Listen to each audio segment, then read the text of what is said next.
नमस्कार दोस्तों। जब भी हमें गर्दन में दर्द रहता है तो दो सवाल हमारे दिमाग में हमेशा घूमता है और हम कंफ्यूज रहते हैं कि हमें आगे की तरफ झुकाना वाला एक्सरसाइज सही रहेगा या पीछे की तरफ झुकाने वाला एक्सरसाइज सही रहेगा। मगर मैं आपको बता दूं कि ये डिपेंड करता है कि किस प्रकार का आपको नेक पेन है। और हम इंटरनेट में जब हम इसके बारे में सर्च करते हैं तो हम और भी ज़्यादा कंफ्यूज जाते हैं। तो आज इस वीडियो में मैं इसी के ऊपर मैं बात करूंगा और मैं ये चीज़ आपको एक्सप्लेन करूंगा साइंटिफिकली कि किस टाइप के नेक पेन में आपको सामने की तरफ झुकाना है और किस टाइप के नेक पेन में आपको पीछे की तरफ झुकाने में सही रहेगा। तो बने रहिए हमारे वीडियो के साथ।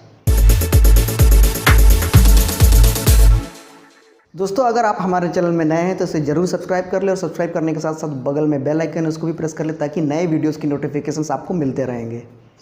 दोस्तों, नेक पेन के बहुत सारे कारण होते हैं। इसमें नॉर्मली स्पॉन्डिलोसिस, स्पॉन्डिलाइटिस ये सब तो हम जानते हैं, जिसमें कि हमारे नेक सर्वाइकल रीजन में के आसपास की जो मांसपेशियाँ है वो स्टिफनेस हो जाता है या फिर उसमें स्पाज़म फॉर्मेशन होता है और हमें नेक स्टिफनेस के साथ साथ हमें नेक पेन भी रहता है।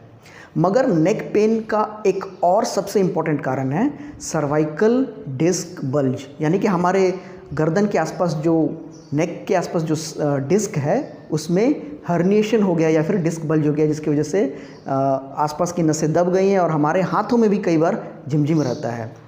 तो जब भी हमें सर्वाइकल डिस्क हर्निया की प्रॉब्लम है उस केस में हमें कभी भी सामने की तरफ गर्दन नहीं झुकाने चाहिए। हमें हमेशा पीछे की तरफ गर्दन इस तरह से ले जाना चाहिए। इसको मैं आज आपको साइंटिफिकली आपको एक्सप्लेन करूँगा। तो ये देखिए, ये स्कल का मैंने पहले से कुछ फिगर्स बनाया है। ये स्कल का फिगर है, आप देख सकते हैं। और ये स्कल में ये सर्वाइकल वर्टिब्रा सब है और ये जो ब्लू कलर का आप देख रहे हैं ये सब है डिस्क और ये रेड कलर है जो वहाँ से नसें गुजर रही हैं। तो नॉर्मली देखिए डिस्क अपनी अपनी जगह में है और नसें भी आराम से फ्री फ्लो होकर के अपने जगह से गुजर रहा है। उसको हम और थोड़ा सा एलाबोरेट करके दिखाएं तो ये फिगर आप देखिए, इसमें डिस्क नॉर्मल है और जो सर्वाइकल कॉर्ड है और उसमें से जो नसें निकलती हैं वो देखिए कोई इसमें डिस्टर्बेंस नहीं है। लेकिन जब भी कोई डिस्क हर्निया का केस हमारे गर्दन में आ जाता है, यूजुअली C5 और C6 के बीच में ये ज़्यादा पाया जाता है या फिर डिस्क बल्ज कहते हैं इसको।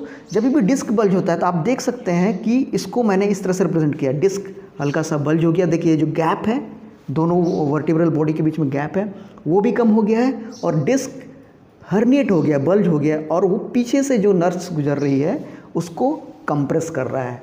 तो इसी वजह से हमें गर्दन में भी दर्द होता है और वो नसें जहाँ जहाँ हमारे हाथों से होते हुए गुजरता है उसमें हमें झिमझिम झिमझिम लगता है। तो क्या होता है जब हम अपने गर्दन को आगे की तरफ झुकाते हैं सर्वाइकल डिस्क हर्निया के केसेस में?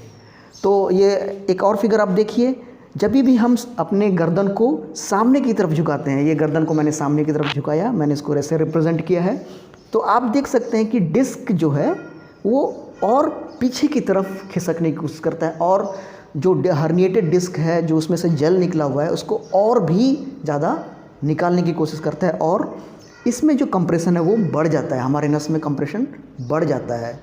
तो इसीलिए हम लोग मना करते हैं कि सामने की तरफ, आगे की तरफ ना झुकाएं जब आपको सर्वाइकल डिस्क हर्निया है। उसके बाद आप दूसरा केस देख सकते हैं, जब हम पीछे की तरफ अपने गर्दन को ले जाते हैं।